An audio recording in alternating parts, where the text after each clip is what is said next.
আদম আলাইহিস সালাম ভারতের চরণ দ্বীপে আসছেন। হাওয়া রইছে জিদ্দায়, দুইজনের সাথে কোনো মোলাকাত নাই। আল্লাহ অর্ডার করলেন, হে আদম, আমার একটা ঘর আছে বাইতুল্লাহ, ওই বাইতুল্লাহর তাওয়াফের মাধ্যমে তোমার দুনিয়ার হাওয়া বাতাস লাগার ব্যবস্থা করে নাও, তোমার শরীরের সাথে জমিনের বাতাসকে অ্যাডজাস্ট করো। ভারতের জমিন এমন এক বরকতের জমিন, এখান থেকে পায়ে হেঁটে হেঁটে আব্বা জান আদম 1000 বার বাইতুল্লাহ গিয়া হজ করেছেন। কয়বার?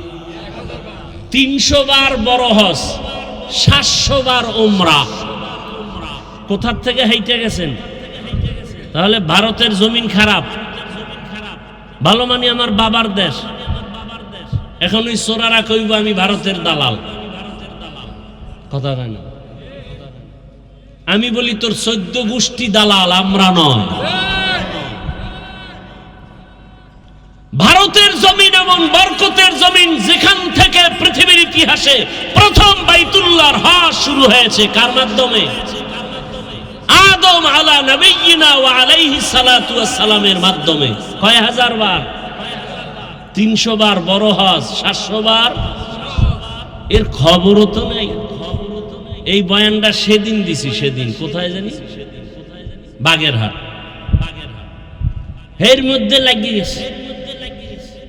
লাগিয়ে গেছে বেয়াদবি করলে ওই মা বাবার অবৈধ, মা বাবার অভিশপ্ত বেয়াদব সন্তানগুলোই আলেমের বিরোধিতা করে।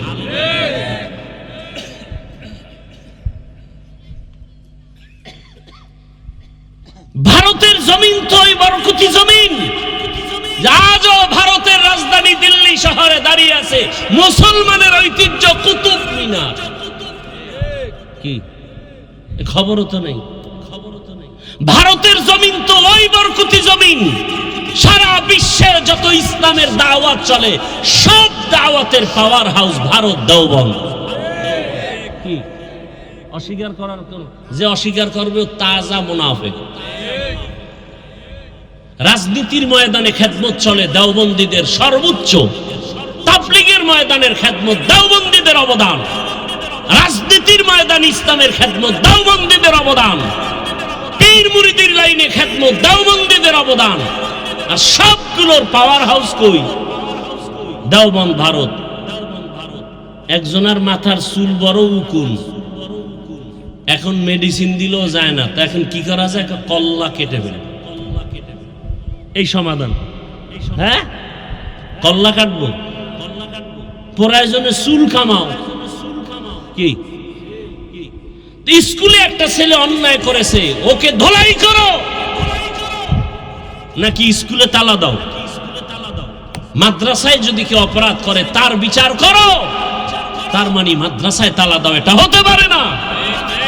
অন্যায়কারীকে অন্যায়কারী হিসাবে চিহ্নিত করো, তার মানে বাবা আদমের কদমকে অসম্মানী করো না, কুতুব মিনারকে অসম্মানী করা যাবে না। অন্যায়কারীকে অন্যায়কারী বলবো, ভালোকে ভালোই বলবো। বাইতুল্লাহ গেলেন, আরাফার ময়দানে দুজনের সাথে মোলাকাত হলো। কে কে?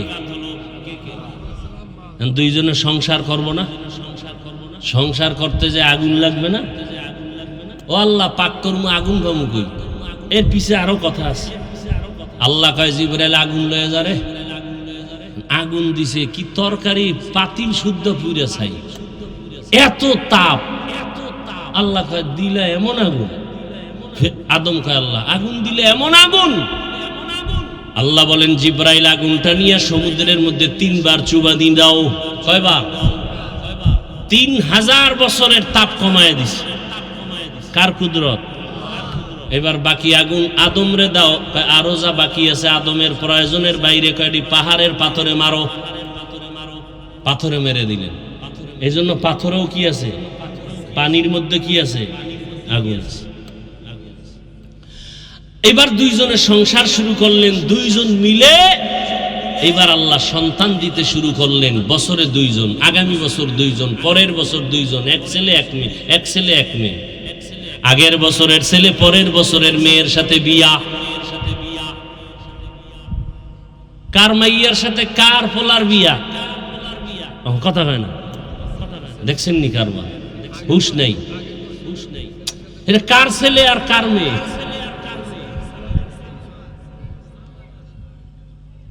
এটা আলাদা আলাদা না একই মায়ের সন্তান? আগামীকালকে থেকে আপনারা এটা শুরু করেন। হ্যাঁ, বিধান নাই। পিসাবের পায়ে সেজদা দেওয়ার বিধান পাইলেন কই? হ্যাঁ, নিদি আদমের দলিল টানেন। ফেরেশতারা আদমরে সেজদা দিছে, আমরা দিলে দোষ কি? তাহলে আদম আপন সন্তান ভাই বোনের বিয়ে হয়েছে, তোমরাও করো, দোষ কি? আল্লাহ হেদায়েত দান করত। মুক্তা আল্লাহ বানাইলেন কি? আল্লাহ অর্ডার করলেন, কুদরত মুক্তা তুমি পানি দাও। পানি দিতে দিতে 20 কোটি বর্গমাইল এরিয়ায় পানি দিল। লেখেন কয় কোটি? 20 কোটি বর্গমাইল এরিয়ায় মুক্তা থেকে পানি আসলো। প্রশ্ন বড় জটিল, সামান্যতম একটা মুক্তা থেকে এত পানি আসলো কিভাবে? বিশ্বাস করার পরে যদি যুক্তি চান দেওয়া হবে, আর বিশ্বাস না করে যুক্তি চাইলে দেওয়া হবে না। বিশ্বাস করার পরে যদি যুক্তি চায় আল্লাহও দিবেন। যেমন ইব্রাহিম নবী আল্লাহকে বললেন, আল্লাহ আপনি মরার পরে জিন্দা করেন কেমনে? কয় বিশ্বাস করো না? কয় করি। তাহলে প্রশ্ন কেন? বলে লিয়াতমাইন্না কলবি, আমার অন্তরের সান্ত্বনার জন্য। যুক্তিতে বুঝে আসুক না আসুক আল্লাহর কথা মানি। আল্লাহ কয় মানলে যুক্তি আছে, যদি কেউ মানি না তোর যুক্তি দেওয়া হবে না, তুই বেঈমান। এত ছোট মুক্তা থেকে 20 কোটি বর্গমাইল এরিয়ায় পানি আসলো কিভাবে? প্রথম জবাব আল্লাহর কুদরত। কার কুদরত? কাদেরে কুদরত দারি বর কামাল, আনতা রব্বি আনতা হাসবি যুল জালাল, তুহি কাদের জলিলুল্লাহ জাহাদাত, বহর হালে তুহি মেরা নিগাহদার। দুনিয়ার সব বিবেক বলবে এটা হবে না, আল্লাহ বলেন এটা আমার কুদরতের দ্বারা হবে। পাথর কথা বলতে পারে না। আবু জাহাল হাতের মুষ্টির মধ্যে কিছু পাথর নিয়ে কয়, মুহাম্মদ বলো আমার হাতে কি? নবীজি বললেন, বললে কি হবে? বলে এখন কালেমা পড়ব। নবী বললেন, আমি বলতে জানি না। কেন? বলে আমি গাইবের মালিক না। গাইবের মালিক কে? قُلْ لَا يَعْلَمُ مَنْ فِي السَّمَاوَاتِ وَالْأَرْضِ الْغَيْبَ إِلَّا اللَّهُ। হে রাসূল আপনি বলে দেন, নিজেই বলেন আসমানের বাসিন্দারা কেউ গায়ব জানে না, জমিনের বাসিন্দারা কেউ গায়ব জানে না। একমাত্র গায়বের মালিক কে? নবী বলেন, কি আছে হাতে আমি জানি না, তবে চাচা আবু জাহালের হাতে কি আছে তোমরা আওয়াজ দাও। নবীজি কথা বলা মাত্রই পাথরগুলো কালেমায়ে শাহাদাত পড়া শুরু করলো জোরে জোরে। আবু জাহাল পাথরগুলো জমিনের মধ্যে মেরে বলে, ভাতিজা মুহাম্মদ তুমি এত বড় জাদুকর আগে জানি নাই। কপালে কি নাই? হেদায়েত নাই। নবীর সাথে থাকলো, খাইলো একসাথে 13 বছর, এরপরও কালেমা পড়লো। আর 27 বছরের যুবক তরবারি নিয়ে দৌড়ায় নবীকে জবাই করবে। জবাই করতে আসিয়া কালেমাওয়ালা হয়ে গেল। নাম কি? কয় বছর? 27 বছর বয়সের যুবক রাসূলকে হত্যা করতে এসে কালেমা পড়ে ফেলল। আর আবু জাহিল 13 বছর রাসূলের সাথে থাকলো, এক দস্তরখানে খাইয়াও কালেমা। হেদায়েতের মালিক من يهد الله فهو المهتد ومن يضلل فلن تجد له وليا مرشدا আল্লাহ যাকে হেদায়েত দিবেন সে পেয়ে যাবে, যাকে দিবেন না সে, তাহলে বান্দার দোষ কি? আল্লাহ হেদায়েত দিলে পাবো, দেয় না এই জন্য পাই না, তাহলে বান্দার তো কোনো দোষ নাই, সব দোষ আল্লাহ। কি আল্লাহ নিজে কোরআনে বলেন আমি হেদায়েত দিলে সে পাবে, আমি যদি হেদায়েত দিব না সে, তাহলে বান্দার তো দোষ নাই, সব আল্লাহর দোষ। কয় না এখানে প্রশ্ন আছে, এই ভলিউম বাড়া, এখানে প্রশ্ন আছে। এই মাইক তো দরকার নাই, বক্স থাকলে আবার মাইক কেন? এটা ঘুরাও, ওদিকে সোজা করো, দোনোটা, ওটাও সোজা করো, এটাও সোজা করো, বক্সের সাউন্ড দাও, মনিটরের সাউন্ড দাও, ওই মাইক ঘুরাই দাও, এই বাসটা ধরে ঘুরে ওদিকে দাও, বন্ধ থাকলে বন্ধ, এটির সাউন্ড ঠিক করো, গুম গুম করবে না, স্পষ্ট সাউন্ড বের হবে। কি কথা বলতেছিলাম? গেছেন বুঝলা? আল্লাহর দোষ। আল্লাহ বলেন এখানে কথা একটা বাকি, কি? আমি হেদায়েত দিলে পাবে, আর আমি যাকে দিব না সে। প্রশ্ন আল্লাহ কাকে দিবেন কাকে দিবেন না, প্রশ্নের জবাব আল্লাহর কাছে যে হেদায়েত চাইবেন তাকে আল্লাহ দিবেন। والذين جاهدوا فينا لنهدينهم سبلنا وإن الله لمع المحسنين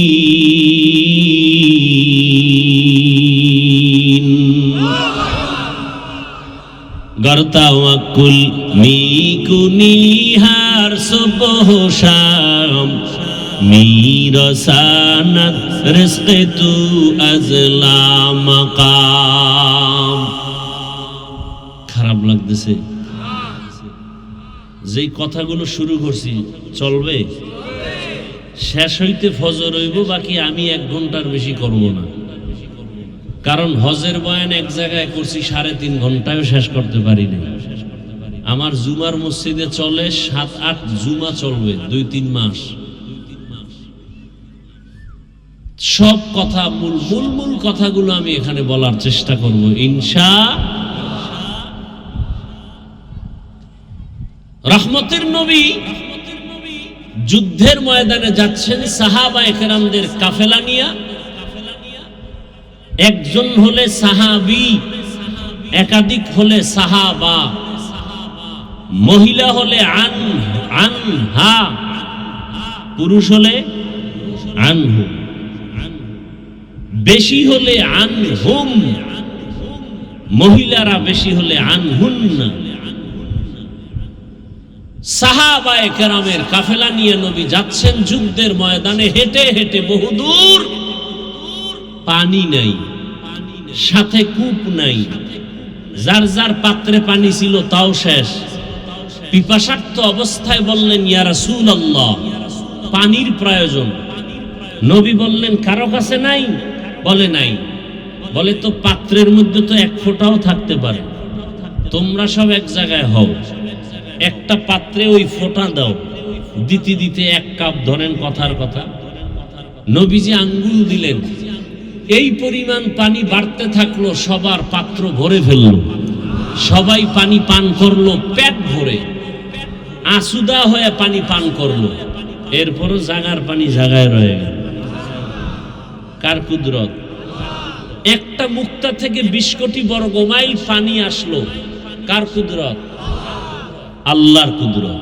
আচ্ছা, বটগাছ আছে তো আমাদের দেশে, মারেফতের খানকা, ওখানে লাল কাপড় দিয়ে ডেক টেক বসায়, আছে না? এরা সব বটগাছ তলায় যায় কেন বুঝে আসে না। আচ্ছা দেখেন তো, এই বটগাছটা ছোট না বড়? অনেক বড়। মাগুরা এলাকা, ওদিকে গেলাম যশোর, এক জায়গায় সাইনবোর্ড লেখা শতবর্ষী বটগাছ, অর্থাৎ 100 বছরের বেশি হয়ে গেছে বয়স। আচ্ছা, এই বটগাছটা হয়েছে একটা ফলের থেকে, একটা বিচির থেকে হয়েছে না? সেই বট ফলটা কত বড়? 1 কেজি। সামান্য একটা বটফল থেকে এত বিশাল বড় গাছ কেমনে হলো আমাকে বলেন তো? আল্লাহর কুদরত তো আমরা বলবো, আপনি বলেন কেন? আপনি তো আল্লাহরে মানেন না, মানলে তো দাড়ি কাটতেন না। আল্লাহর কুদরত তো আমরা বলবো। আচ্ছা, একই পাতিলে ভাত তরকারি রান্না হয়, একই মশলা একই আগুনে রান্না করেন আমার আম্মা জান রাঁধুনি, খানা খাই একই তরকারি, মা বাপ ভাই বোন সব একসাথে, ঠিক না? মা বাবা দিন দিন হয় দুর্বল একই তরকারি ভাত খাইয়া, আর আমরা সন্তানরা হই সবল। কারণ কি? আরে আল্লাহর কুদরত তো আমরা বলবো। আপনারা যারা আল্লাহকে মানেন না, আপনারা যুক্তি দেন, আপনারা বারবার যুক্তি চান, যুক্তিবাদী দেন যুক্তি। কারণ কি?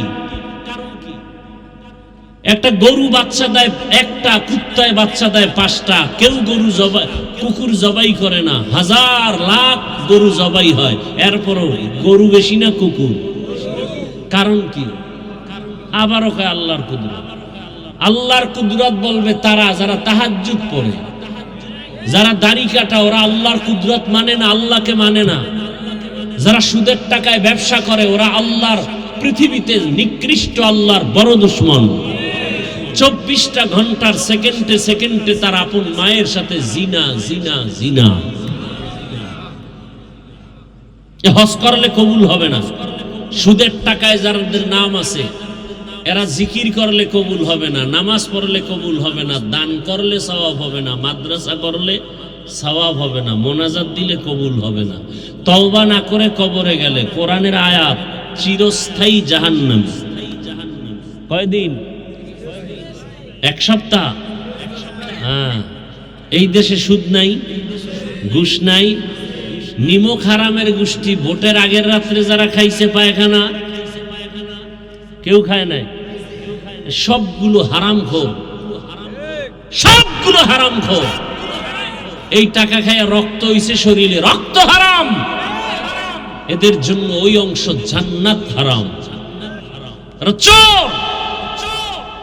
যারা টাকা খাইছে ওরাও জালেম, যারা ভোটের আগে টাকা খাওয়াইছে ওরাও জালেম। আল্লাহ হেদায়েত দান করুন। ওই দিন টের পাইছেননি কিছু পিসাবের মুরিদের ধাক্কা কেমন? ভোটের আগে টাকা খাইয়া জিকিরের অ্যাকশন, আরশে আজিম। কত তাবলিগওয়ালা ভাগরিওয়ালা হাজী সাহেবের ইমান 0 পয়েন্টে গেছে গিয়া ভোটের আগের রাতে। কি আমি মাঝে মাঝে বলি না, কার ইমানের পার্সেন্ট কত মজবুত? মাইয়া বলা বিয়া সময়ে দেখা যায়। হ্যাঁ, তলে তলে যৌতুক খায়, সামনে উপরে কিছু চায় না, ঘরে বয়ে খায়। এটা দিল না কেন? মানবতা হইল। এটা দিল না কেন? এটা মানবতা হইল। আছে না নাই? আল্লাহ হেদায়েত দান করুন। এই কথাগুলো আমরা আপনাদেরকে যদি সতর্কতার জন্য না বলি, কে বলবে? বলনেওয়ালা আলেমও তো এখন বন্ধ হয়ে গেছে। টাকা পাইলেই হক কথা বন্ধ, চেয়ার পাইলেই আসল কথা বন্ধ। বলনেওয়ালা আলেমের জবানও দিন দিন কমে যাচ্ছে। আমি মরে যাব, আমার বলাও বন্ধ হয়ে যাবে।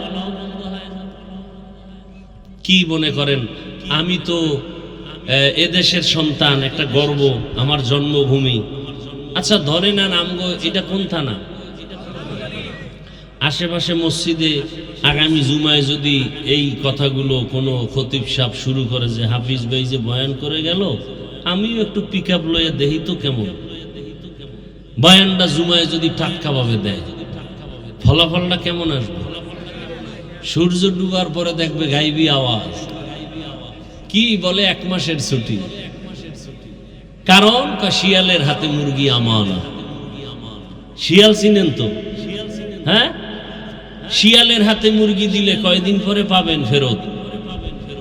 হ্যাঁ, শিয়ালের হাতে মুরগি দিলে যা হয়, মসজিদ মাদ্রাসার চাবি সুদখোরের হাতে দিলে তাই হবে। এ তো আমি বলে গেলাম, আর কেউ বলবে? তক্তা ছুটে এলে। কিন্তু এই দোষ কি সুদখোরের? সব আপনাদের দোষ। পৃথিবীতে আল্লাহর ঘর মসজিদ ছাড়া আর সুন্দর কোন জায়গা আছে? কেমন সুন্দর! যেই মসজিদের মধ্যে আল্লাহর রাসূল বলেন এটা পৃথিবীর শ্রেষ্ঠতম স্থান, এর থেকে আর শ্রেষ্ঠ, এত সুন্দর শ্রেষ্ঠ জায়গায় সুদখোর কিভাবে কমিটিতে ঢুকে? কথা বলেন না কেন? আপনারা ঢুকাইছেন, ভোটের আগে টাকা খাইছেন না? কথা বলেন। তো টাকা খাইয়েই তো চান্দি গরম। এখন আপনি প্রতিবাদ করতে পারবেন না। হুজুরে যদি একটা হক কথা কয়, আপনিও তলে তলে কন হুজুরে বুঝা চলবে না, হুজুরে না বুঝা চলছে। বাস প্রত্যেক ইমাম খতিব মসজিদে ঘোষণা দিবে, এই সুদখোরেরা, আমগো নামাজ নষ্ট করবা না, কোন সুদের টাকা আমগো খানা দিবা না, না খায়া থাকবো। সমস্যা কেন? একজনে বলে 13 জনে বলে না, এই হল সমস্যা। কথা ঠিক না? আল্লাহ হেদায়েত দান করুন। রাগ করতেছেন? রাগ করলে আজকেই করবেন, আর জীবনে না আইলে।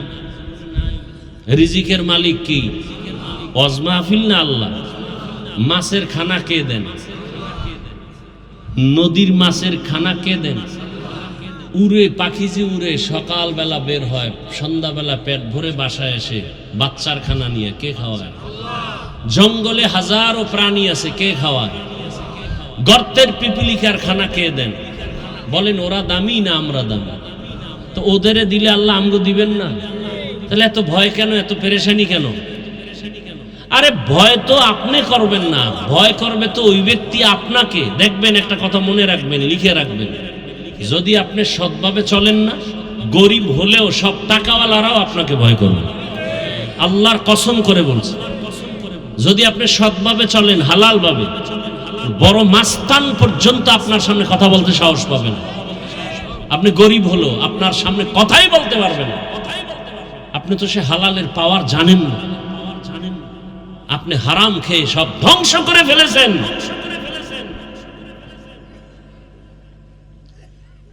নিজের ছেলে কই, মেয়ে কই, খবর নাই।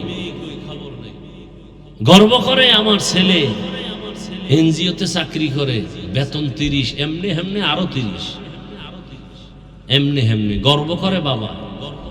আছে না নাই? পিপিলিকার খানা যদি আল্লাহ দিতে পারেন, নদীর মধ্যে বড় বড় নীল তিমি আছে সমুদ্রে, এক একটা নীল তিমির প্রতিদিনের খাদ্য তালিকা 1000 কেজি চিংড়ি মাছ। কে খাওয়ায়? কোহে কাফ নামের একটা পাহাড় আছে, ওখানে একটা প্রাণী বসবাস করত, সিমর্গ তার নাম। প্রতিদিনের খাদ্য তালিকা 40টা মোটা তাজা হাতি প্রতিদিন। কে খাওয়ায়? তো সে আল্লাহ আমগো দিবেন না? আমরা আল্লাহর আপন, ওরা আপন না। তা আমাদের এত টেনশন কেন? আল্লাহর উপর ইয়াকিন দুর্বল। সাহাবায়ে কেরামদের ইয়াকিন এত মজবুত, নদীর মধ্যে জাহাজ ডুবছে, খবর আসছে, বলে ভাই আপনার জাহাজ ডুবে গেছে, বলে আল্লাহর কসম আমারটা ডুবে নাই। আপনি দেখছেন? কয় না, খোদার কসম আমি দেখি নাই। কথা আপনি কসম খাইলেন? গিয়ে খবর লো, গিয়ে দেখি ঠিকই অন্য একটা জাহাজ ডুবে গেছে, তার নিজেরটা ডুবে নাই। দৌড়ে গেল। ভাই আপনি কসম খাইলেন, এত ভরসা পাইলেন কোথায়? বলে রাসূলের হাদিস। রহমতের নবী বলছেন, যেই বান্দা আল্লাহর দেওয়া সম্পদের যাকাত পাই হিসাব করে যাকাত আদায় করবে, ওদের সম্পদ আল্লাহ ফেরেশতা দিয়া হেফাজত করবে। কাদের কুদরত দারি বর কামাল, আন্তা রব্বি আন্তা হাসবি জুল জালাল, তুহি কাদের জলিলুল্লাহ জাহাদার, বহর হালে তুহি মেরা নেগাহদার। আল্লাহ পাক রব্বুল আলামিন একটা ছোট বটফল থেকে যদি এত বিশাল বড় গাছ বের করতে পারেন, একটা মুক্তার দানা থেকে 20 কোটি বর্গ মাইলে পানি আনতে পারেননি, এ ক্ষমতা আল্লাহর আসেনি? আল্লাহ তাআলা বলেন, কুদরতে পানির উপরে আল্লাহ নজর দিলেন, পানির মধ্যে তরঙ্গ আর ঢেউ, ঢেউয়ে ঢেউয়ে বাড়ি লাগতে লাগতে ফেনা জন্ম হলো। ফেনাগুলো আস্তে আস্তে আস্তে আস্তে গাঢ় হয়ে গেল। গাঢ় হওয়া মাত্র মাটির চামড়ার মতো আবরণ পড়ে গেল। এবার মাটির জমিন শুরু, পৃথিবী নামক স্থানের মধ্যখানে। আল্লাহ বলেন ইন্না আউয়ালা বাইতিন, ওই মাটির ওখানে আল্লাহ পাক একটা ঘর বানানোর সিদ্ধান্ত নিয়া জিব্রাইলকে সাক্ষী রেখে বললেন, হে জিব্রাইল সাক্ষী থাকো, এখানে আমি একটা ঘর বানাবো। এখনো কিন্তু পৃথিবী হয় নাই। ফেরেশতাদের সাথে একটা পরামর্শ হইছে। ফেরেশতারা আমি একদল জাতি পাঠাবো জমিনের মধ্যে, ওই জাতি হবে সৃষ্টির শ্রেষ্ঠ। ফেরেশতারা জানতে চাইলেন, ও আল্লাহ, যেই জাতিকে তুমি শ্রেষ্ঠ বানায় পাঠাইতে চাও এদের আদর্শটা কেমন হবে? ইন্নী জাইলুন ফিল আরদি খলিফা, আল্লাহ বলেন আমি জমিনের মধ্যে খলিফা বানাবো। প্রতিনিধি মানে রাজনীতির নেতা। কি চিন্তা করেন, আল্লাহ বলছেন আমি প্রতিনিধি বানাবো, এখানে একদল বক্তারা ওয়াজ করে আল্লাহ রাজনীতির নেতা বানাইবেন। নেতা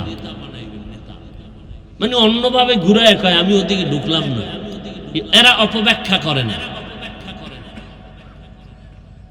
ভাইরা আমার, আর তাদের আদর্শটা কেমন হবে? আল্লাহ ভিন্ন আয়াতে বলেন ওয়াশ-শামসি ওয়া দুহাহা ওয়াল কমারি ইযা তালাহা ওয়ান নাহারি ইযা জাল্লাহা ওয়াল লাইলি ইযা ইয়াগশাহা ওয়াস সামাই ওয়া মা বানাহা ওয়াল আরদি ওয়া মা তাহাহা ওয়া নাফসিন ওয়া মা সাওয়াহা ফাআলহামাহা ফুজুরাহা ওয়া তাকওয়াহা। দর কিয়ামত ই জমিদার নেকো বহুত, दर क़यामत ई ज़मींदार ने को बहुत के जना दीदा गवाही हादे हाथ। আল্লাহ অনেকগুলো জিনিসের কসম করে বললেন, যেই জাতি বানাবো ওদের আদর্শটা হবে এমন, চাইলে গুনাহ করবে, চাইলে নেকও করতে পারবে। ফেরেশতারা কয় আল্লাহ অল টাইম আমরা আপনার প্রশংসা করি, নাহনু নুসাব্বিহু বিহামদিকা ওয়া নুকদ্দিসু লাক। হেদায়ার মালিক, গুণগানের জন্য আপনার প্রশংসার জন্য আমরাই তো যথেষ্ট। আবার এমন জাতি বানাবেন যারা অন্যায় করবে? এটা হলো ডাইরেক্ট প্রশ্ন। ভিতরে ভিতরে আর একটা কথা ছিল, কি শ্রেষ্ঠ তো তারা হবে, না হলে তো আমরাই হতে পারি, কারণ আমরা গুনাহ করি না, গুনাহ কি জিনিস বুঝি না। শ্রেষ্ঠ হলে আমরা হব, তারা কেমনে হবে? আল্লাহ জবাব দিয়া বললেন ইন্নী আ'লামু মা লা তা'লামুন,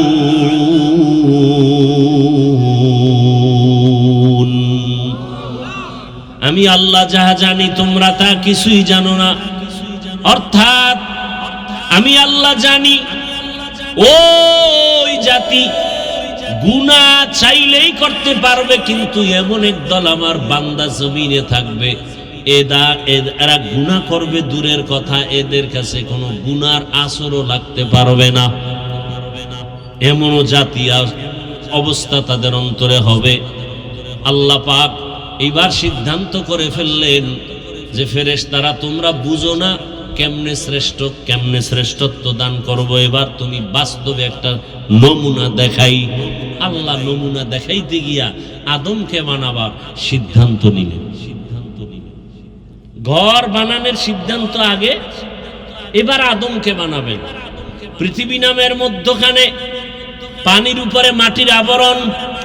আল্লাহ বলেন সরদার ফেরেশতাদের জিবরাইল জমিনে যাইয়া ওই মাঝখানের মাটির চামড়াটা অংশ আমার কাছে নিয়ে আস, আমি আদমরে বানাবো। জিবরাইল গিয়া মাটিরে কয় একটু চামড়া নেওয়া লাগবে, দিবে না, মনে কষ্ট। জিবরাইল ব্যর্থ হয়ে চলে গেলেন। আল্লাহ পানি নেই। আল্লাহ বলেন মিকাইল যাও। মিকাইল আইসাও পারে নাই, ফেরত। এইবার আসছে ইসরাফিল, ফেরত। রাজি হয় না।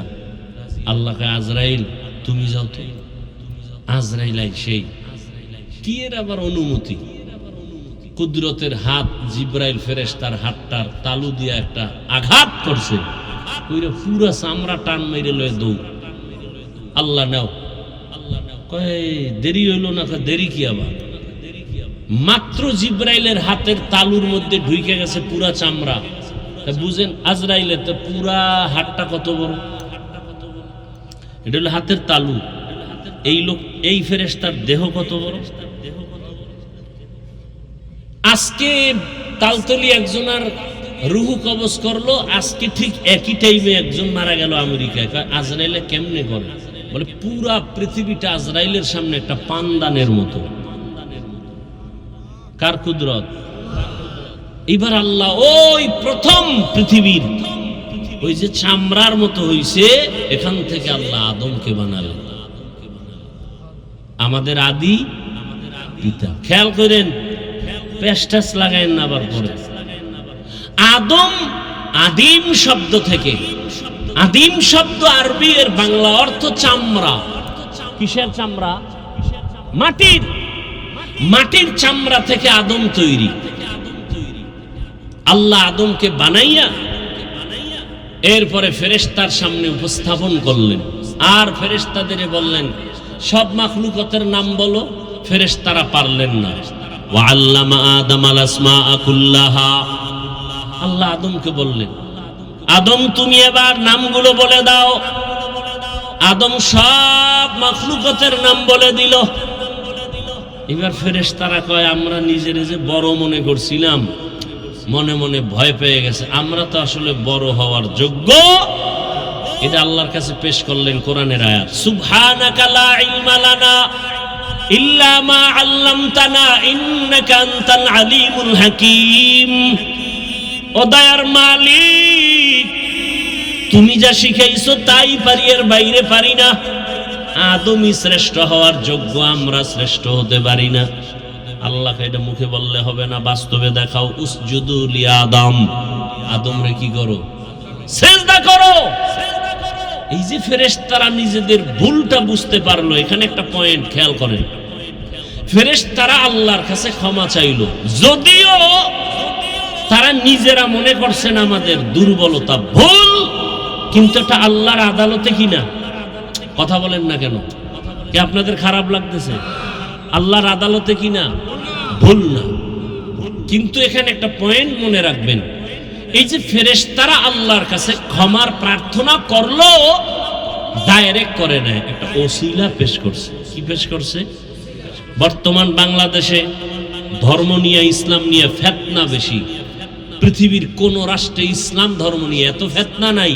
আমার সোনার বাংলায় যেই পরিমাণ ফিতনা, পীর মুরিদির মধ্যে যাবেন ফিতনা, টুপির মধ্যে যাবেন ফিতনা, নামাজে দাঁড়াবেন ফিতনা, আছে না নাই? হিন্দুরা ফিতনা করে না, খ্রিস্টানরা করে না, সব ইসলামের ব্যানার আলা মুনাফিকরা করে। কি আছে না নাই? আর এটা বাংলাদেশে কেন, কার বদদোয়া লাগছে, কোন বুজুর্গের বদনজর লাগছে বলা যায় না। নাইলে দুনিয়াতে আর কোথাও এত ফিতনা নেই। কি ফিতনা? এই ফিতনার মধ্যে একটা ফিতনা হলো ইউটিউবে অনেক বয়ান। আমগো বয়ান তো 50,000 লোকে শুনি, 1 লাখ লোকে শুনি। ওগো বয়ান তো সারা দুনিয়ায় শুনি। টিভি চ্যানেলে কি বয়ান? ওসিলা পেশ করে দোয়া করা বেদাত। বাস একটা মাইরে দিছে, ওসিলা দিয়ে দোয়া করা বেদাত। আর আমি চ্যালেঞ্জ করে বলছি, সারা দেশে আজও বলি, ওসিলা পেশ করে দোয়া করা সুন্নাত। ফেরেশতারা ওসিলা পেশ করলেন, ইয়া আইয়ুহাল্লাযীনা আমানু ওয়াবতাগু ইলাইহিল ওয়াসিলা। ফেরেশতারা ওসিলা পেশ করলো। কি ওসিলা? একটা আমল। কি আমলটা? কি? ওই যে শুরুতে বলছিলাম 7 আসমানের উপরে একটা কাবা আসেনি, কি নাম বলছিলাম? বাইতুল মামুর, নূরের তৈরি কাবা। মুহূর্তে মুহূর্তে 70,000 রহমতের ফেরেশতারা ওই কাবা তাওয়াফ করে। আজকে যারা সুযোগ পাইল সিরিয়ালে, কিয়ামতের আগে তাদের আর সিরিয়াল হবে না। এবার বুঝেন ফেরেশতা কি পরিমাণ আল্লাহ বানায় রাখছেন, যে আজকে একবার যারা 70,000-এর কাফেলা তাওয়াফের সুযোগ পেল, কিয়ামতের আগে আর পাবে না। এর মধ্যে সিরিয়ালে ফেরেশতা আছেই। বাইতুল মামুর ফেরেশতারা বললেন, হে আল্লাহ, শ্রেষ্ঠ আমরা হওয়ার যোগ্য না, তবে নিজেদের মধ্যে যে একটা ভাব তৈরি করেছিলাম ভুল হয়েছে, মাফ করে দাও। মাফের ওসিলা বাইতুল মামুরের তাওয়াফের ওসিলায় মাফ করো। আল্লাহ কয়, তোমরা গুনাহ কি জিনিস বুঝোই না? নিজে নিজে একটা ধারণার উপরে নিজের ভুল স্বীকার করে ক্ষমা চাইতে গিয়ে একটা ওসিলা পেশ করেছো, কাবার তাওয়াফ। আর আমি যাগো বানামু শ্রেষ্ঠ জাতি হিসাবে, এরা তো কত গুনাহ করবে, ইচ্ছা করে হাতের গুনাহ, চোখের গুনাহ, জবানের গুনাহ। এই যে মোবাইলের দ্বারা হচ্ছে না, সারা রাত মোবাইল ঘরে নিয়ে গুনাহ, চোখের গুনাহ, হাতের গুনাহ, জবানের গুনাহ, অন্তরের গুনাহ, কল্পনায় কল্পনায় গুনাহ। আল্লাহ মোবাইলের গুনাহ থেকে আমাদেরকে হেফাজত করেন। ভাইরা আমার, আল্লাহ পাক বললেন, ও ফেরেশতারা, তোমরা ওসিলা পেশ করেছো বাইতুল মামুর, কাবার তাওয়াফ। আমার যেই জাতি বান্দা হবে শ্রেষ্ঠ, এরা অন্যায় করে ক্ষমা চাওয়ার দরকার।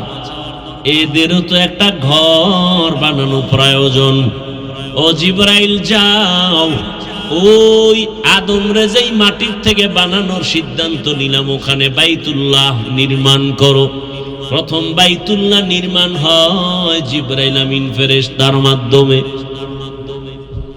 এরপরে জমিনে আল্লাহ ঘর বানাইলেন বাক্কা নগরীতে। বাক্কা মানে এখন যার নাম মক্কা, আগে ছিল তার নাম। এগুলো এক ব্যাখ্যা। আর এক কথা হলো, না, বাক্কা কেন বলা হয়? কাবা যে এরিয়ায় আছে এই জায়গাটার নাম বাক্কা, আশেপাশের জায়গার নাম মক্কা। আবার বলে বাক্কা কেন বলে? বাক্কা শব্দের অর্থ হলো নত হওয়া। কি হওয়া? ওখানে গেলে সব মাস্তান কি হয় না, ধনী লোক একটু ভাব নেয়, ওখানে কোনো ভাব চলে? রিক্সা ড্রাইভারও সাদা কাফন পরে লাশের মতো কাফন লাগাও। ধনী তুমি একই পোশাক পরো,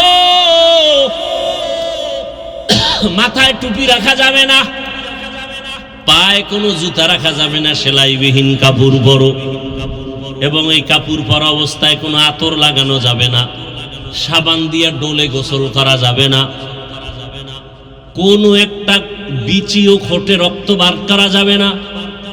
ওখানে গিয়া জোরে জোরে চিল্লায় বলতে হবে, লাব্বাইক আল্লাহুম্মা লাব্বাইক, লাব্বাইক লা শারীকা লাকা লাব্বাইক, ইন্নাল হামদা ওয়ান নি'মাতা লাকা ওয়াল মুলক লা শারীকা লাক। এটাকে তালবিয়া বলে। কি বলে? হজের নিয়ত আছে,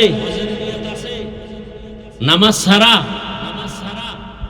হজ না করা পর্যন্ত মরণ হবে না যদি একটা আমল দি করেন।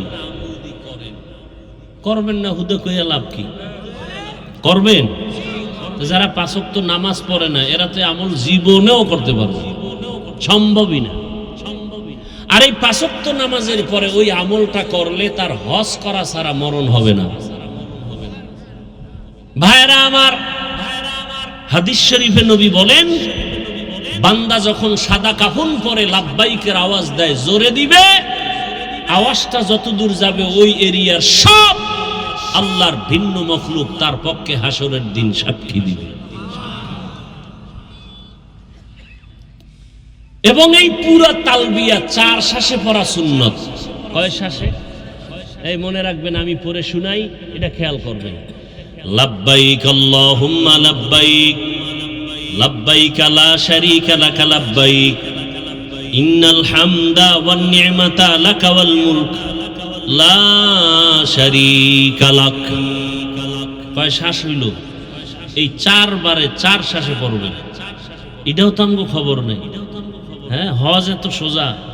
শাইখুল হাদিস আল্লামা আজিজুল হক রহমতুল্লাহ আলাইহি বলতেন, হজ যদি কেউ করতে চায় তাহলে প্রথম গিয়া সে দেখবে, দ্বিতীয়বার গিয়া জানবে, তৃতীয়বার গিয়া করবে, তাহলে হবে হজ করা।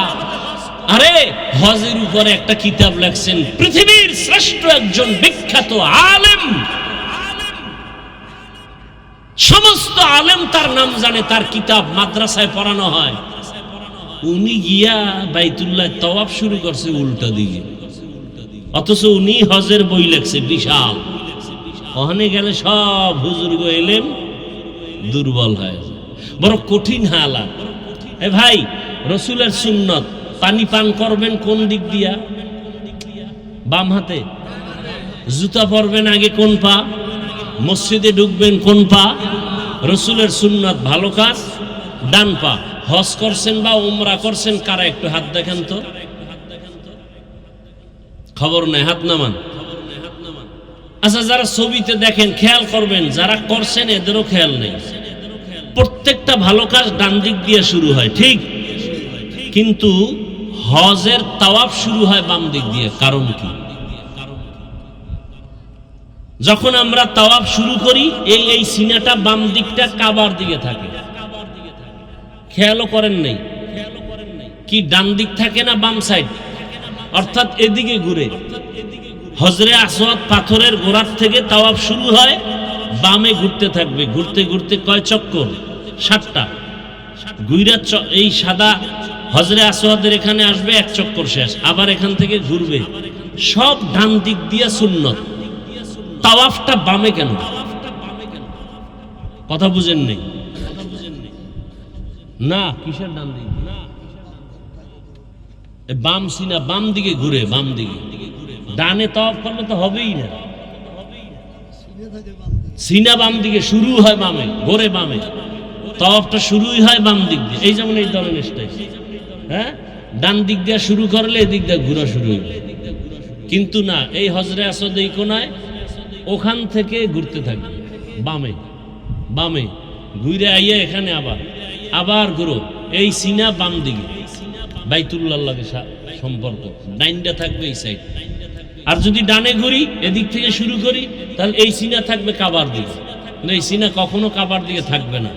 আপনি চিন্তা করতে পারেন যে বড় কঠিন কথা, এটা বুঝতেও বড় কঠিন। তাওয়াফের সময় বাইতুল্লাহর দিকে তাকানো যাবে না, কত কঠিন আইন। যখন তাওয়াফ করি হাজী সাহেবরা, বাইতুল্লাহর দিকে তাকায় থাকা যাবে না, নিষেধ। সিনা ফিরানো যাবে না বাইতুল্লাহর দিকে তাওয়াফের সময়, শুধু এইটা থাকবে বাম সাইড। বড় কঠিন হালাত। দেখেন, রসুলের রওজায় চিল্লানো যাবে না, চিল্লাইলেই গুনাহ। বাইতুল্লাহ জোরে আওয়াজ না দিলে গুনাহ। লাব্বাইক কেউ যদি কয়, আমি বড় লোক মানুষ, একটু আস্তে কই, গুনাহ।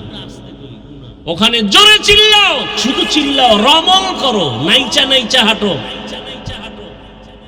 এখন অসৎ চোর যারা, দিনের চোর, এরা যদি আমার এই কথাটারে কাট করে সাইরা দেয় যে হাফিজুর রহমান সাহেব বলছে নাইচা নাইচা তওয়াফ করো, নাচতে কইছে, এরকম বেয়াদবা আমার দেশে আছে না নাই? অভাব নাই। ওই চোরারা তো রমল কি তাও ভালো করে বুঝে না, রমল কি তাও বুঝে না। বুঝাইতে গিয়া বলছি, এইভাবে হেলে দুলে তাওয়াফ করতে হবে, এটারে রমল কয়। তুমি ধনী না গরিব, ওখানে কোনো মাস্তানি চলবে না। গরিবেরও যেই সুরাত, ধনীরও একই সুরাত, আওয়াজও এক। লাব্বাইক আল্লাহুম্মা লাব্বাইক, লাব্বাইক লা শারীকা লাক লাব্বাইক, ইন্নাল হামদা ওয়ান নি'মাতা লাকা ওয়াল মুলক লা শারীকা লাক। রেকর্ড করলে তো বুঝতে পারবেন, এইটা 4 বারে পড়তে হবে। এটা আমরা তো খবরও নেই। আল্লাহ সবাইকে বুঝার তৌফিক দান করে। দয়াময় আল্লাহ আদম নবীকে বানায়া জান্নাতে রাখলেন। আল্লাহ কয়, আদম তুমি ঘুমাও। এমন ঘুম দিছেন যে মনে হয় আর জীবনে উঠবেন না। আল্লাহ রাব্বুল আলামিন কুদরতের হাত দিয়া আদম নবীর পৃষ্ঠ থেকে পিপিলিকার সূরাতে সবগুলো রূহকে বের করে নিলেন। কিয়ামত পর্যন্ত যত মানুষ আসবে সব প্রাণীর রূহ পিপিলিকার ন্যায় আল্লাহ বের করলেন। আর আদম নবীর এক হাড় থেকে আম্মাজান হাওয়াকে বানাইলেন। মনে আছে আদম শব্দের অর্থ কি বলছিলাম? চামড়া, মাটির চামড়া থেকে। আর হাওয়া, হাওয়া হাওয়া শব্দ হলো হাওয়া, ওয়ার উপরে তাসদিদ, এটা হাইয়ুন থেকে হাওয়া। হাইয়ুন মানে জিন্দা, হাইয়ুন মানে কি? হুয়াল হাইয়ুল কাইয়ুম। হাওয়াকে হাওয়া বলা হয় কেন? কয় যে জিন্দা ব্যক্তি থেকে হাওয়াকে বানানো। জিন্দা ব্যক্তি কে? আদম। বুঝেননি কথা? আদম আলাইহিস সালামকে জান্নাতে থাকতে দিলেন। এরপরে ঘটনা তো অনেক জানেন। আল্লাহ পাক এক পর্যায়ে নিষেধ করলেন, ওই গাছের কাছে যাইবা না। তারপরও গেলেন, ফল খাইলেন। আল্লাহ তাআলা এক পর্যায়ে দুজনকে দুনিয়ায় পাঠাইলেন। দুনিয়াতে আল্লাহ সবার আগে আদম পাঠান নাই। আদম নবী দুনিয়াতে আসার 2000 বছর আগে এই জমিনের বাসিন্দা জিনেরা ছিল। কারা ছিল? ইবনে কাসির রাহমাতুল্লাহ আলাইহি বলেন, জিনের আগেও এই জমিনের বাসিন্দা ছিল আর একদল প্রাণী, এরাও শরীয়ত আল্লাহর মানত। এদের নামও লেখছে আল হিন আল বিন। আল হিন আর বিন নামে এই প্রাণীগুলো জমিনে বসবাস করত। এরপরে জিন, জিনের পরে ফেরেশতা, এরপরে মানুষ আসছে। মানুষের মধ্যে প্রথম আসছে আদম। আদম আসছে কই জানেন না? জানেন না? চরণদ্বীপ ভারতের জমিনে আসছেন পয়গম্বর আদম। আম্মা জান হাওয়া আসছেন আরবের ভিতরে জেদ্দায়। জানার মতো অনেক কথা আছে, বলবো না মোনাজাতের দিকে দৌড় দেব? আদম আলাইহিস সালাম ভারতের চরণদ্বীপে আসছেন। হাওয়া রইছে জিদ্দায়, দুইজনের সাথে কোনো মোলাকাত নাই। আল্লাহ অর্ডার করলেন, হে আদম, আমার একটা ঘর আছে বাইতুল্লাহ, ওই বাইতুল্লাহর তাওয়াফের মাধ্যমে তোমার দুনিয়ার হাওয়া বাতাস লাগার ব্যবস্থা করে নাও। তোমার শরীরের সাথে জমিনের বাতাসকে অ্যাডজাস্ট করো। ভারতের জমিন এমন এক বরকতের জমিন, এখান থেকে পায়ে হেঁটে হেঁটে আব্বা জান আদম 1000 বার বাইতুল্লাহ গিয়া হজ করেছেন। কয়বার? 300 বার বড় হজ, 700 বার উমরা। কোথা থেকে হেঁটে গেছেন? তাহলে ভারতের জমিন খারাপ? ভালো মানে আমার বাবার দেশ। এখন ওই সোরারা কইব আমি ভারতের দালাল। কথা হয় না? আমি বলি তোর 14 গোষ্ঠী দালাল, আমরা নয়। ভারতের জমিন এমন বরকতের জমিন, যেখান থেকে পৃথিবীর ইতিহাসে প্রথম বাইতুল্লাহর হজ শুরু হয়েছে। কার মাধ্যমে? আদম আলা নবিয়িনা ওয়া আলাইহিস সালাতু ওয়াস সালামের মাধ্যমে। কয় হাজার বার? 300 বার বড় হজ, 700 বার। এর খবরও তো নেই। এই বয়ানটা সেদিন দিছি, সেদিন কোথায় জানি, বাগেরহাট। এর মধ্যে লাগিয়ে গেছে, লাগিয়ে গেছে। বেয়াদবি করলে ওই মা বাবার অবৈধ, মা বাবার অভিশপ্ত বেয়াদব সন্তানগুলোই আলেমের বিরোধিতা করে।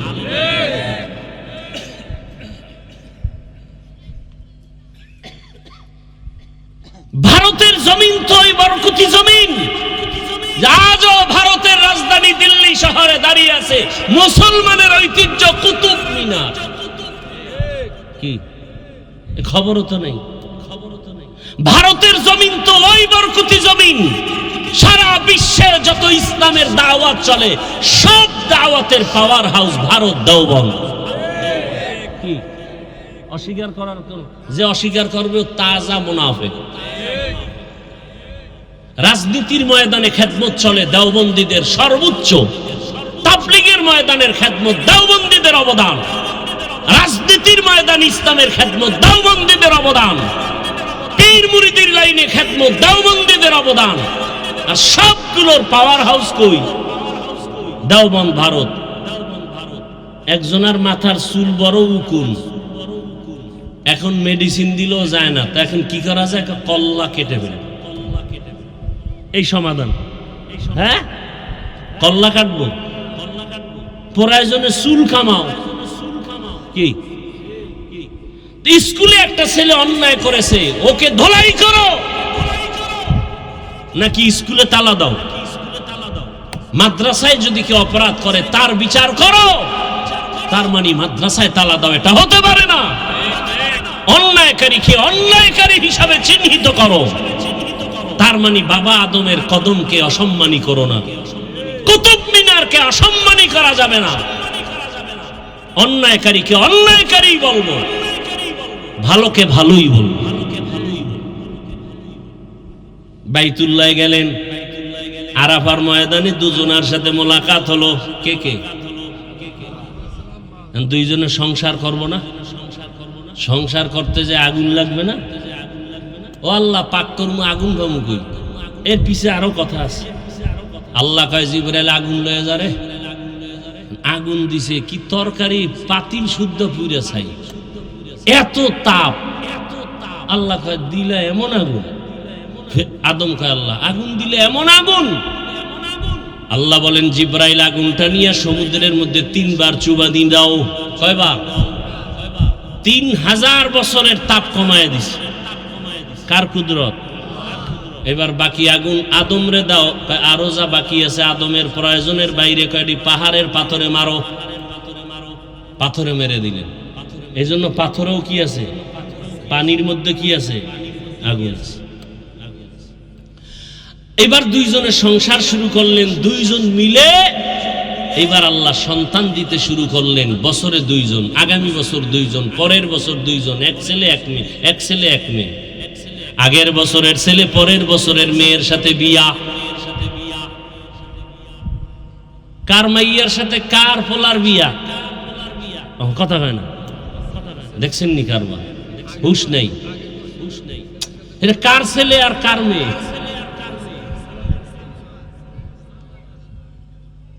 এটা আলাদা আলাদা না একই মায়ের সন্তান? আগামীকালকে থেকে আপনারা এটা শুরু করেন। হ্যাঁ, বিধান নাই। পিসাবের পায়ে সেজদা দেওয়ার বিধান পাইলেন কই? হ্যাঁ, নিদি আদমের দলিল টানেন। ফেরেশতারা আদমরে সেজদা দিছে, আমরা দিলে দোষ কি? তাহলে আদম আপন সন্তান ভাই বোনের বিয়ে হয়েছে, তোমরাও করো, দোষ কি? আল্লাহ হেদায়েত দান করুন। বছরে বছরে 2 জন, এক সন্তান আসছে একা। শীষ আলাইহিস সালাম একা। কারণ এখানে আরো ঘটনা আছে। কাবিল একটারে আবার জবাই করে মাইরে লাইছে না, হাবিল কাবিলের ঘটনা। সেখানে তো এক ভাই আছে, বোন আছে, ভাই নাই, তার জোড়া লাগবে না।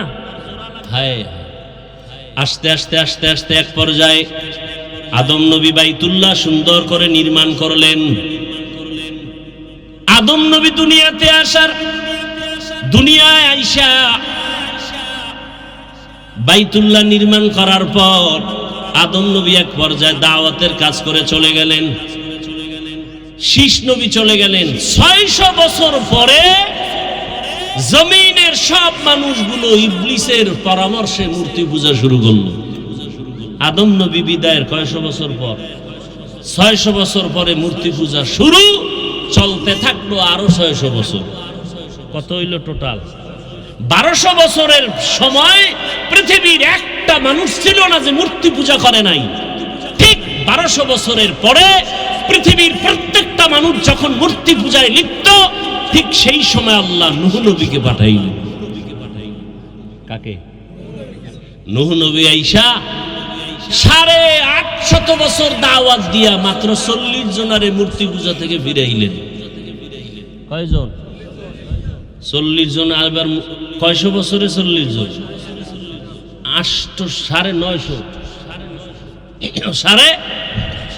950 বছর। আল্লাহ জানাই দিলেন, এই নূহ, তুমি আর 1000 বছর দাওয়াত দিল, একটা লোক আর মূর্তি পূজা। এই 40 জন নূহ নবীকে যদি আর ফিরে নাই তখন মাইরে ফেলাও, এটির সব দোয়া করে দিলেন। আল্লাহ কোরআনে সে দোয়ার কথা বলছেন। আকালা নূহুর রাব্বি লা তাযার আলাল আরদি মিনাল কাফিরিনা দাইয়ারা। এইবার দোয়া কবুল হয়ে গেছে। দোয়া কবুল হওয়ার পরেই আল্লাহ কয়, নূহ তোমার সন্তান 40 জন মুমিন সহ আমার গজব আসবে, তুফান, নিরাপদের জন্য একটা কিস্তি বানাও। ওই কিস্তির মধ্যে 40 জন মুমিন তোমার সন্তান সহ, আর প্রত্যেকটা প্রাণীর এক জোড়া করে, 2টা গরু, 2টা হাতি, 2টা ছাগল, 2টা ভেড়া, 2টা বকরি, এরকম পানির মধ্যে যা আছে এইভাবে জোড়ায় জোড়ায়। আল্লাহ কি বানাইতে কইলেন? কিস্তির মানে কি বলেন? সবাই বলেন, একবার বলেন নাউজুবিল্লাহ, আবার বলেন। আজকে থেকে আর জীবনে নৌকা বলবেন মানে আওয়ামী লীগের না, এটা আপনি বলেন না বলেন, এটা আবার পেছ লাগায় না। নূহ নবীর নৌকা বলবেন না। আচ্ছা বলেন তো, পৃথিবীতে এমন কোন নৌকা আছে যে এক জোড়া হাতি, এক জোড়া গরু, 40 জন লইয়া উঠবেন আর আপনি জিন্দা থাকবেন? মেয়া 13 জন উঠা পইরা যাইতে লইছিলাম, পইরা গেছি, ধর ধর ধর কইয়া নাই। তাহলে এটা আসলে কি নৌকা ছিল না জাহাজ? হ্যাঁ, জাহাজ। তালে তালে আমরা বাঙালি তো নৌকা বইলে ফেলাইছি, নৌকা ঢুকে গেছে ঘরে ঘরে। নূহ নবীর নৌকা না জাহাজ? কি আপনার যুক্তি কি বলে? নৌকায় সম্ভব এক জোড়া হাতি নেওয়া, এক জোড়া গরু, এক জোড়া ভেড়া, এক জোড়া বকরি, এক জোড়া হরিণ, এক জোড়া বাঘ, সিংহ, এরপর চলিন। নৌকা না জাহাজ? জাহাজ বানাইলেন। এরপরে ঘটনা তো আপনারা জানেন, এমন তুফান আসলো, নূহ নবীর 3 সন্তান আর 40 জন মুমিন ছাড়া আর একটা মানুষও দুনিয়াতে বেঁচে নেই। পুরা দুনিয়া শেষ, আল্লাহর কাবা ঘরও ওখানে নেই, সমান হয়ে গেছে, বাইতুল্লাহও দেখা যায় না। নতুন করে আল্লাহ পাক নূহ নবীর 3 সন্তানের মাধ্যমে হাম, সাম, ইয়াফাত, এই 3 সন্তান দিয়া নতুন করে পৃথিবীটাকে আবার আবাদ করা শুরু হলো। এজন্য নূহ নবীকে বলে দ্বিতীয় আবুল বাশার। প্রথম আবুল বাশার কে? আদম আলাইহিস সালাম, প্রথম আদি পিতা। দ্বিতীয় আদি পিতা নূহ আলাইহিস সালাম। এই 3 সন্তান দিয়া এবার দুনিয়া আবাদ। আস্তে আস্তে আস্তে আস্তে এক পর্যায়ে আল্লাহ এই 3 সন্তান মিলে ওই সময় একটা শহর নির্মাণ করলো। আধুনিক বিশ্বে ইরাকের অন্তর্গত ওই শহরটার নাম কোরআনের ভাষায় বাবেল শহর। কি শহর? বাবেল শহরের এক সময় অধিপতি ছিল নমরুদ। নমরুদ একদিন স্বপ্ন দেখে আগুন উঠছে, ঘুমের ভিতরে আগুন উঠে পুরা বাবেল ধ্বংস। গণকারী পণ্ডিতের কয় কি দেখলাম? কয় তোমার শনি। কি দেখছো? এমন এক পুত্র ছেলে আসবে, তোমার এই খোদাইগিরি সব শেষ। নমরুদ কয় তাহলে জন্ম নিয়ন্ত্রণ শুরু। এটারে বলে বার কন্ট্রোল। জন্ম নিয়ন্ত্রণ হারাম। পৃথিবীর ইতিহাসে জন্ম নিয়ন্ত্রণ আইন প্রথম পাশ করে নমরুদ, আর এই আইনের ডাইরেক্টর বানাইছে ইব্রাহিম নবীর বাবা আজরকে। আল্লাহ কয় যেখানে বাঘের ভয়, ডাইরেক্টরের ঘরেই আমি ইব্রাহিমকে পাঠাবো। আসলেন ইব্রাহিম নবী। ইব্রাহিম নবী এসে নমরুদের খোদাগিরি খতম করে বাইতুল্লাহ নির্মাণ করলেন। শিশু সন্তান কাকে দিয়া? ইসমাইল নতুন ভাবে বাইতুল্লাহ নির্মাণ করলেন একটা পাথরের উপরে দাঁড়াইয়া। এরপরে বাইতুল্লাহ বানাইছেন। এখন বাইতুল্লাহ দরজা দেখছেন কয়টা? একটা।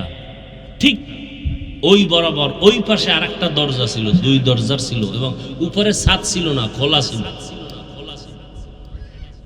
আল্লাহ বাইতুল্লাহ নির্মাণ করার পরে বাইতুল্লাহর পাশে একটা পাহাড় আছে, ওই যে পানির জমিন মনে আছে? কথা বলে এটা নড়াচড়া করে, নড়াচড়া করে। আল্লাহ পাক বলেন আলাম নাজআলিল আরদা মিহাদা ওয়াল জিবালা। পাহাড় দিয়ে প্যারাক মারলেন। পৃথিবীতে আল্লাহ প্রথম জমিনে পাহাড় বানাইছেন, যেই পাহাড়, ওই পাহাড়ের নাম জাবালে আবু কুবাইস। বাইতুল্লাহর পাশে বর্তমান বাদশার বাড়ি উঠানো ওই পাহাড়ের উপর জাবালে আবু কুবাইসে আল্লাহ অর্ডার করলেন ইব্রাহিম, আবু কুবাইস পাহাড়ে উঠে তুমি হজের এলান করে দাও। এই বাইতুল্লাহ হজ যারা করবে, তোমার আওয়াজ যারা শুনবে তারা হজ না করে মরবে না। ইব্রাহিম নবীকে আমার আওয়াজটা কদ্দূর যাইব? এই নদীর ঘাটে। আওয়াজ দেওয়া তোমার দায়িত্ব, পৌঁছানোর দায়িত্ব আমি আল্লাহ। মুফাসসিরিনে কেরাম বলেন, ইব্রাহিম নবী যখন আওয়াজ দিলেন, মায়ের গর্ভের বাচ্চার কান পর্যন্ত আল্লাহ আওয়াজ পৌঁছায় দিলেন। রূহের জগতে যত মানুষ কিয়ামত পর্যন্ত আসবে, সব রূহের জগতে আওয়াজ পৌঁছায় দিলেন। এবং এই আওয়াজ যারা শুনে লাব্বাইক বলেছে, এরা হজ না করে মরবে না।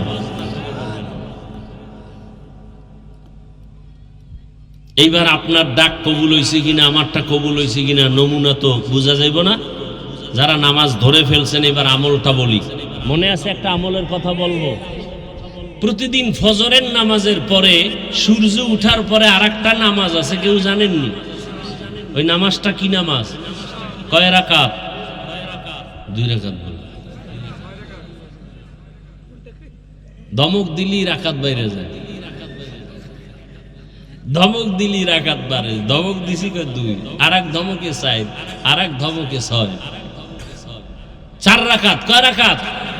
এই 4 রাকাত নামাজ যারা প্রতিদিন আদায় করবে, ফজর বাদ দিয়া 5 ওয়াক্তের পরেই ইশরাকের নামাজ যারা ঠিক মতো আদায় করবে, সমস্ত উলামায়ে আহলে হক আল্লাহওয়ালাদের নজরিয়া, আল্লাহ তাকে বাইতুল্লাহ না দেখায় কবরে নিবেন। কারণ ইশরাক নামাজ পড়লে হাদিস স্পষ্ট দলিল, কবুল হজের সওয়াব। তাহলে আল্লাহ নামাজ দিয়েই হজ কবুল করাইব বাইতুল্লাহ না নিয়ে? ওলামায়ে কেরামদের ওভার 100 কনফিডেন্স এবং নজরিয়া শতভাগ নিশ্চিত, আল্লাহ ইশরাকের আমলের বরকতে বাইতুল্লাহর জিয়ারত কবুল করবে। নিয়ত আছে তো ইনশাআল্লাহ? হজ কি? হজ কেন? জন্মভূমির টান। হজ কেন? রহমতের সেন্টার। কারণ ওখানে অল টাইম আল্লাহর রহমত বর্ষণ হয় বাইতুল্লাহর ছাদের উপরে। অল টাইম আল্লাহর রহমত। এজন্য বাইতুল্লাহর দিকে তাকায় থাকলেও সওয়াব। শুধু তাকায় তাকায় দেখবে তাতেও কি? যারা বাইতুল্লাহ প্রথম দেখবে, দেখা মাত্রই যে দোয়া করবে সাথে সাথে করবে।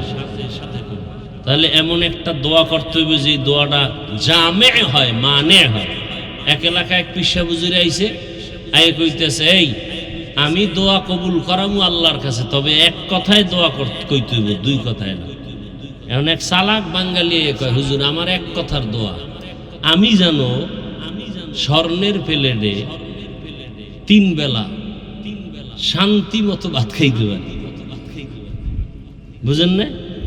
এক কথায় দোয়া, স্বর্ণের প্লেটে যদি ভাত খায় তো এ আর ফকির থাকবে জীবনে?